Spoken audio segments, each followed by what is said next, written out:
CAIN being a network focused on vascular imaging, I just wanted to set the stage and mention a number of the key challenges and potential areas for improvement in terms of vascular imaging, and just list them for you. And you have, this was part of a review we did last year that actually discussed some of these important issues and some of the reasons that we've actually developed CAIN as a pan-Canadian network. So there is the issue of the relative ability of different modalities to assess either the lumen of arteries or the wall or both in vivo. The different imaging modalities have obviously different axial and lateral resolutions and depth of view. There's the issue of spatial registration, where you're in the chest or in the neck or some other region of the body to be able to know exactly where you are, for example, to be able to compute three-dimensional reconstruction of vascular images. The requirement for some of these modalities to flush the lumen, for example, all of the optical images have the need to actually flush the lumen to actually be able to see the vascular wall. The relative impact of vascular calcifications and potential image artifacts. The relative difficulty or the time with which that is needed to become an expert at looking at these images actually varies from image modality to other modality. The issue of the validation and reproducibility of the measurements with these different modalities vary, obviously. It varies with one of the factors is how long this image modality has been around, how robust is the technique. Obviously, for these newer images that we'll be discussing today, obviously sometimes you have less of that validation data.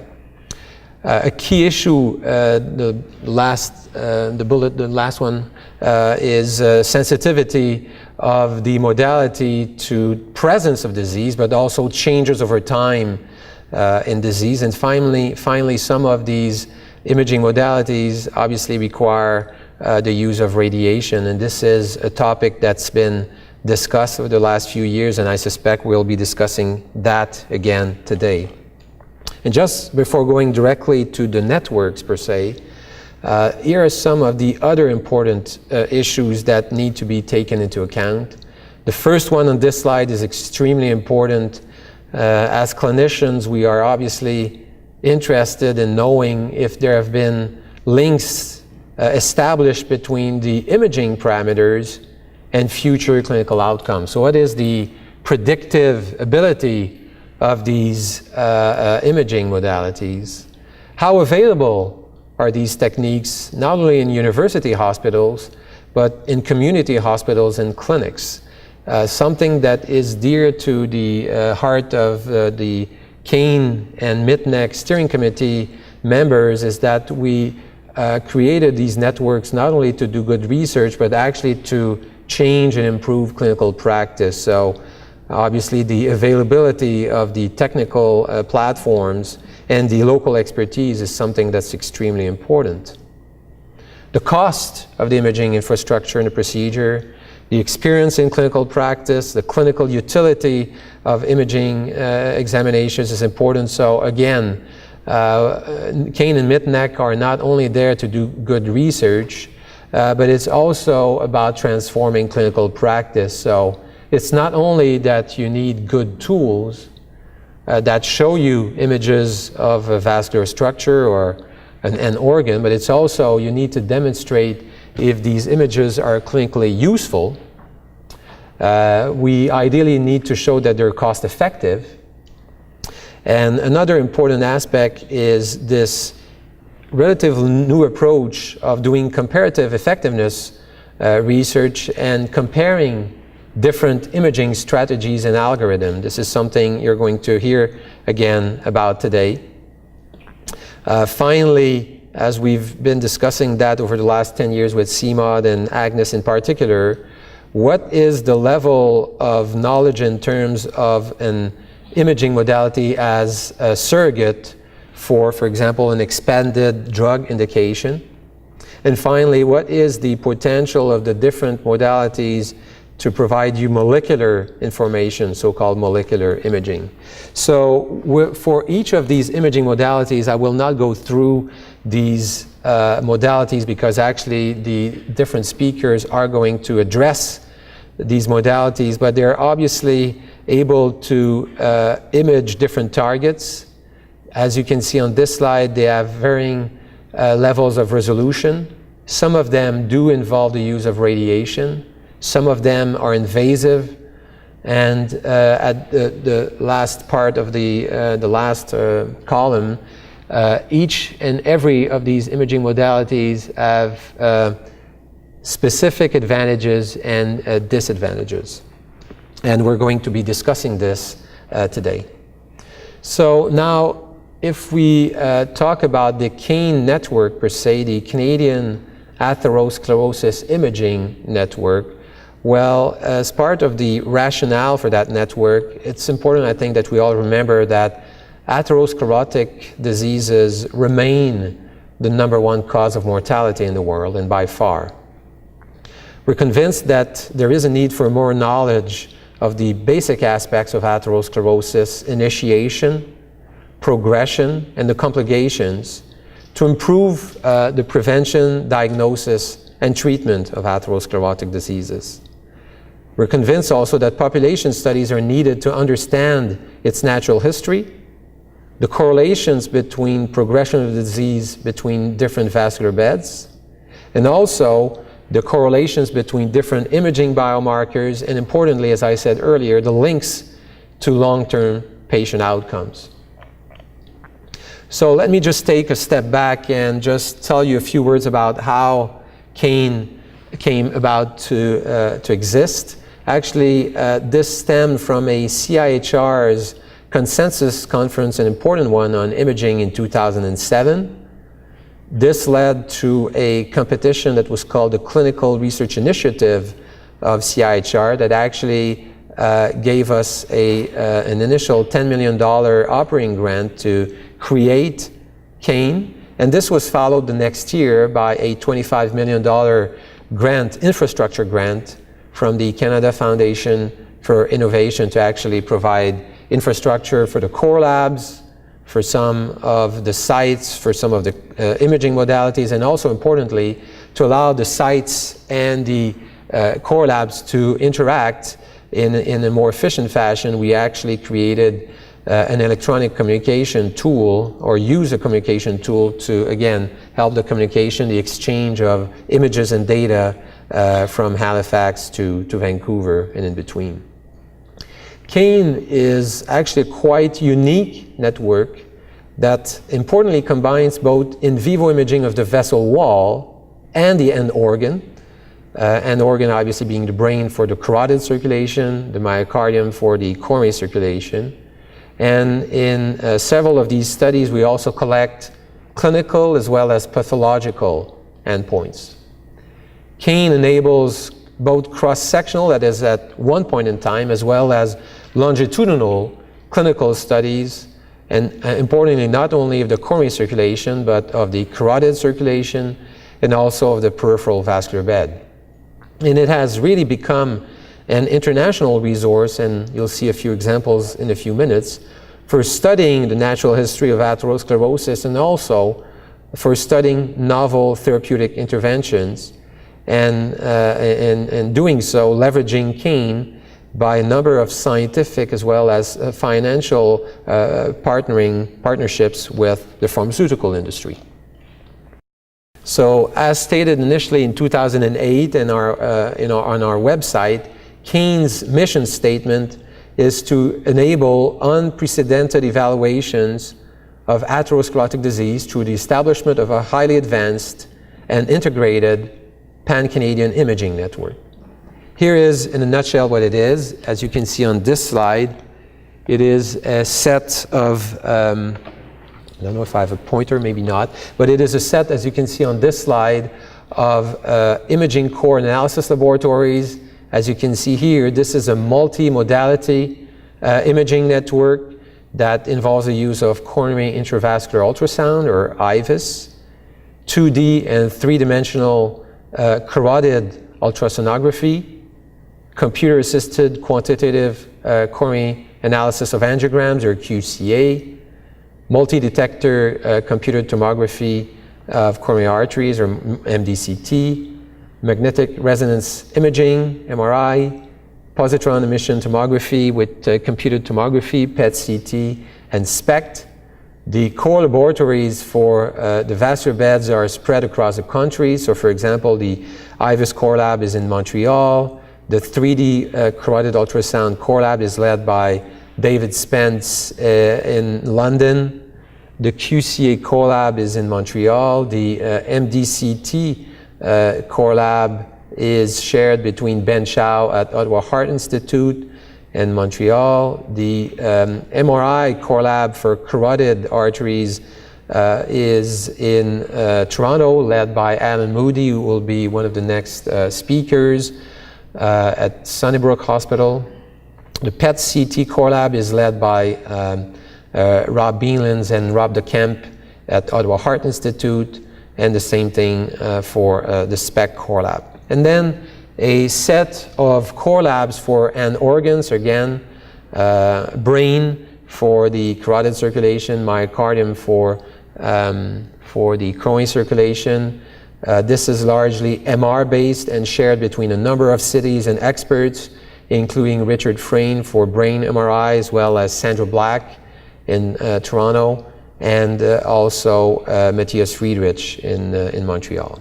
So a set of core labs, both for the vessels and the end organ, that are linked with a pan-Canadian network of 45 partner and recruiting sites that actually feed these core labs with images and data. And then all of that linked with a data coordinating center and image repository center that is in Montreal. Importantly, this image repository center is available not only for steering committee members, but also for any of the partners at any of these sites, whether they are at community hospitals or university hospitals. Again, this is not only for research purposes, but that image repository center can also serve important tasks, for example, teaching fellows, residents, students, technologists, and so forth. Also, importantly, in some of these studies, we're collecting also DNA and plasma and creating a genomic and biomarker biobanks, and at this time using imaging as a fine phenotyping modality to validate some novel blood-borne biomarkers, and to do, for example, proteomic and metabolomic analyses. And in some of these other studies that you'll hear about today, we're actually collecting tissue samples to correlate these newer imaging modalities with actual tissue findings. So as Richard said earlier, this is a true pan-Canadian collaboration. This is actually an incomplete list of the cities, and actually bear in mind that there are a number of sites for any given city. So there are three main research themes in CAIN. First, studying the vascular biology of atherosclerotic plaque, largely using non-invasive imaging and largely MRI. Second, developing and assessing novel vascular imaging technologies. And thirdly, hopefully translating all of that into better clinical research and better clinical practice. So this is just a very brief summary, because the next speakers will be discussing all of these and giving you a lot more details. First, in terms of the study of vascular biology of atherosclerotic plaque, this research team of CAIN is led by Alan Moody from Toronto. This is largely using MRI in assessing the natural history of the plaque from 3 time points: plaque initiation, progression, and complication. We're interested in evaluating a number of important vascular processes, including vascular wall inflammation, neovascularization, and intraplaque hemorrhage. I will not go into all of this because, again, Alan Moody will do that with a lot more eloquence and a lot more nice images than I have. The second one, developing and assessing vascular imaging technologies. That research axis is led by David Spence. The common denominator of all of these studies in that second research axis of CAIN is that we actually want to validate these technologies being developed through the quantitative histological examination of surgical specimens. So you have a couple of examples here. And again, David Spence and others will be discussing that today during the different sessions. So for example, using 3D carotid ultrasound to look at surface morphology indexes, plaque vulnerability and plaque volume. Also using PET to look at metabolic activity and inflammation in the vascular wall. And finally using microbubbles to evaluate plaque neovascularity. And then, as I said earlier, the third axis, which is translating all of this into better clinical research and practice. Let me give you one study that we're doing in that team. So we're trying to correlate coronary atherosclerosis and carotid atherosclerosis and the changes over time in both vascular beds, and then linking all of these changes at 2 years in the vessels with 5-year clinical outcomes. So we actually just completed the recruitment of just about 1,500 patients that were undergoing clinically indicated coronary angiography. They also underwent coronary intravascular ultrasound with virtual histology assessment, as well as 2D and 3D carotid ultrasound examinations at baseline and 24 months. So we're in the stage now where we're following these patients, and actually the majority of them will be coming back for their 2-year imaging, both for the carotid and coronary circulation. And then we're following these patients on an annual basis up to 5 years to collect cardiovascular events as well as cerebrovascular events.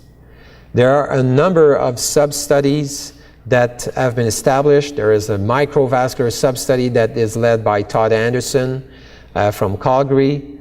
There is a small MRI sub-study that is conducted in a few cities. And there's also a small MDCT sub-study that is being conducted. One example, and Ben Chow is probably going to discuss that later on today. For example, linking the amount of fat there is in the chest evaluated by CT with the extent of vascular disease. As I said, we're also collecting DNA in plasma, looking potentially in microRNAs and other biomarkers, and linking this with extreme fine phenotyping with these different imaging modalities. And actually we want to apply this knowledge and framework in clinical trials of novel anti-atherosclerotic agents, because we're interested in improving the fate of our patients, but also if we want these networks to be sustained over the years and not only rely on CIHR and CFI funds, where we actually need to leverage the initial funding and try to become self-sustainable. And so we've been successful at actually teaming up with the private sector, both the large pharmaceutical industry as well as the biotech industry. This is one example where we actually teamed up with a company, Roche, to test one of their agents, an HDL-raising drug that is called dalcitripib, in a study called DALPLAC-2. Some of you may have heard that unfortunately the dalcitripib program was just terminated this year, but actually Roche was gracious enough to leave us the money to actually continue some of the work that we would not have been able to do if it would have been only with, if we would have been left only with CIHR funds.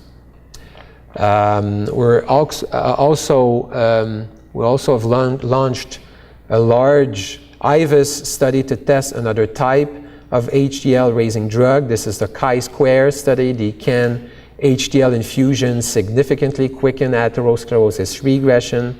This is a study that is fully recruited and looking at the early effects atherosclerosis of HDL mimetics. CER001 is a full-length ApoA1 combined with phospholipids that we infuse on a weekly basis, and we submit these patients to IVUS examinations at baseline, and 3 weeks after 6 weekly infusions of this HDL mimetic or placebo. And once again, the CAIN infrastructure has been extremely important to allow us to launch rapidly these studies, and there's a strong Canadian component to that study. And we think that this is important, and for a number of reasons. And I just want to spend a few seconds on discussing the development of novel anti-atherosclerotic drugs, and I think imaging can be important in that setting. We're certainly aware, and the folks at Health Canada certainly are, of failures that have occurred late in drug development. Well, the DAL outcomes and DAL Heart program being one example. We're certainly aware of a number of withdrawals and controversies about sub-marketed drugs. And these, I think, really underscore the importance of assessing the effects of interventions on clinical outcomes. So we're not disputing the fact that at the end of the day, you need to evaluate the effects of these drugs on clinical outcomes. But the effects of new drugs need to be assessed when added to the best standard of care. And we all know that this often results in large, long, and expensive clinical trials. And conducting outcome trials for every single new drug in development is not likely to be economically viable given the current cost environment. And we think that this can have important, potentially negative effects on translating true innovations to practice. And this is where we think that there is a strong rationale for selecting drugs that are moved to phase 3 using or integrating the judicious use of both soluble and imaging biomarkers, and we'll come back to that over the course of the day. So in summary, CAIN is a pan-Canadian network, a multi-modality imaging network that has incorporated a set of core labs for both the vessel and the end organ, a pan-Canadian network of 45 partner sites, and a single image repository center with a data coordinating center. Now, as Richard said, building on the successes of CAIN, actually there was a fast-track program that occurred towards the end of 2010 that was launched by CIHR with the support of the federal government. And this was in the context of the federal government's decision to create a network to address the objectives of the isotope supply initiative, as Agnes alluded to. This led to the creation of MITNEC, which primary objective is focused on reducing our clinical reliance on technetium that is currently produced by nuclear reactors. You will hear a lot about that today by a number of experts, John Valiant, Rob DeCant, and others. We were fortunate to get another CIHR grant, a $10 million 2-year operating grant to create MITNEC, and this time not only focusing on the vessels, the heart, and the brain, but MITNEC actually encompasses 3 important medical disciplines that actually are the 3 that are the main users of technetium.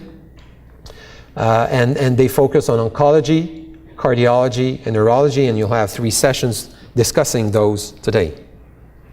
We're very proud to tell you that MITNEC now has been able to include the participation of 14 Canadian universities located in 6 provinces.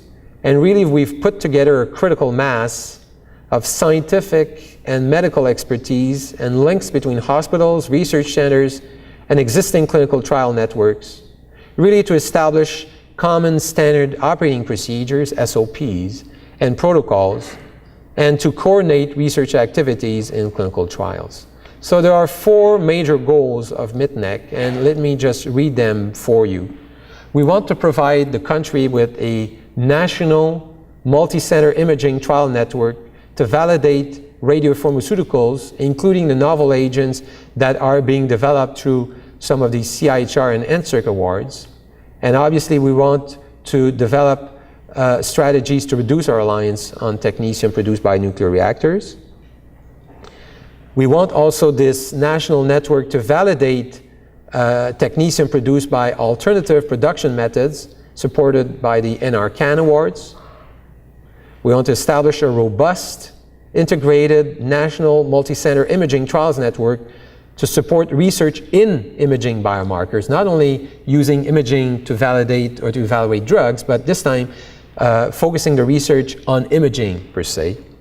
And finally, building the infrastructure that will attract future investments in multi-center imaging clinical trials, and the last two really building strongly on some of the successes of CAIN. These are some of the examples of studies that have been developed and are being launched by MITNEC. I will not read all of them for you. Again, you will hear about most of them today, but they again focus on different aspects of the use of technetium in oncology. For example, we're interested in developing sodium fluoride as an alternative to evaluate bone metastases. We're using in the theme B, which is cardiology, rubidium PET, to detect myocardial ischemia, and comparing this with SPECT myocardial perfusion imaging. In the B5 project, we're comparing SPECT myocardial perfusion imaging with non-isotope-based imaging modalities, CT, MR, and stress ultrasonography. And finally, in the theme C, which is focused on neurology, using amyloid and glucose PET imaging in patients with cognitive impairment. I will not go through this detailed slide of the management plan, but this is really a pan-Canadian collaboration. There is a steering committee that is composed of each institution's local PI, and that steering committee is the global responsibility for the network. We do have expertise from all of the fields: oncology, cardiology, and neurology. Importantly, there is a major emphasis on quality control. So there are two quality control committees that focus on radiochemistry related regulatory affairs. That one is led by John Valiant from McMaster. And the second one focused on the procedures used for data acquisition, transfer, analysis, and storage. And that quality control committee is led by Rob DeCamp from Ottawa. As I said earlier, there is a major emphasis, not only in CAIN, but also in MITNEC, on training, mentorship, and transfer of knowledge. That committee is overseeing the training activities of the network, not only for physicians, but also for technologists, support staff, investigator, and any and all highly qualified personnel. And once again, that training committee is led by Richard Freen. I will not go through all the details of our quality assurance approaches, but this is certainly that slide to remind me to tell you that this is extremely important. We want to bring these networks to the next level so that we can lead international efforts. We already started, and there are additional funding opportunities, for example, for the Canadian Imaging Network, that will be sort of an network of networks that will try to bring these efforts to the next level. I mentioned the training aspects, extremely important, and you'll hear about this a bit later on today. Just before closing, we do think that there is a lot of value in integrating the imaging biomarkers with blood-based biomarkers in clinical research. I did not have time to discuss this in detail this morning, but we do think that the judicious use of circulating or blood-borne biomarkers combined with imaging biomarkers in phase 2 of drug development can help streamline drug development and trials.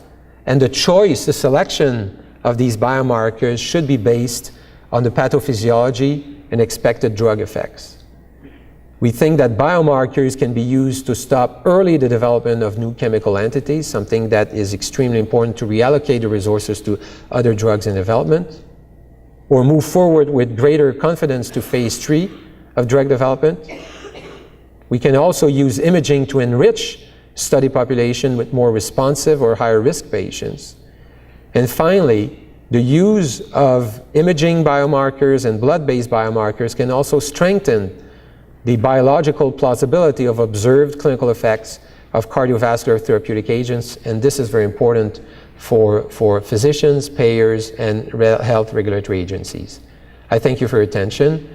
Again, you have the website addresses for the CAIN network, MITNEC network, and you also have the email addresses of Therese Heinonen, who is the executive director of CAIN, and who's at the back of the room, and Angel Kaznadjan, who's the executive director of MITNEC. Thank you for your attention.